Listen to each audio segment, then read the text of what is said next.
ese pareciónos importante facer público o caso de Geni,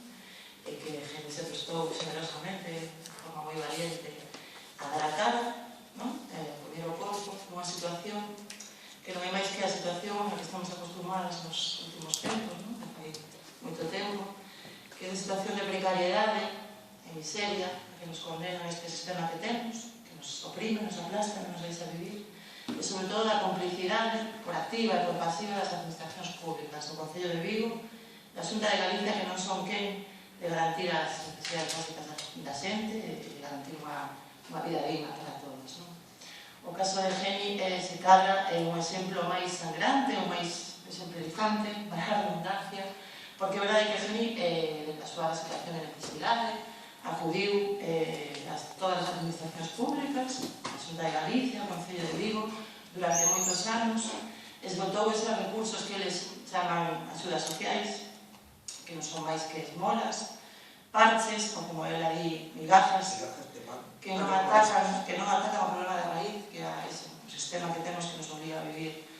na precariedade e na miseria. Quedou amosado, Eugenia pudo comprobar como, a pesar das supostas axudas, dos recursos para a xente en situación de necesidade,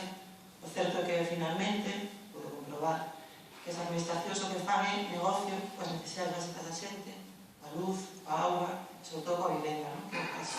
que nos ocupa. Sufre dous desaloxos pola forza en un período de ano e medio, máis ou menos. Acude ás administracións, como digo, e ningunha administración é quen de solucionar este problema. O 10 de febreiro, antonte, mércores, nos atopamos con que Eugenia está en casa, abre a porta e se topa con 4 agentes da Policía Nacional que ven pola porta a desaloxarla. Isto é froito, consecuencia, dun proceso judicial que en apenas 3 semanas,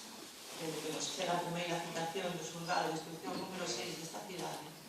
apenas 3 semanas provoca o desaloxo pola forza sen previo aviso de Geni. O certo é que a responsabilidade non é tanto da propietaria da casa, a responsabilidade nin sequera é da Suiza que ordena o desaloxo, a responsabilidade da Xunta de Galicia e do Concello de Vigo son que de dar unha alternativa habitacional, neste caso para a gente.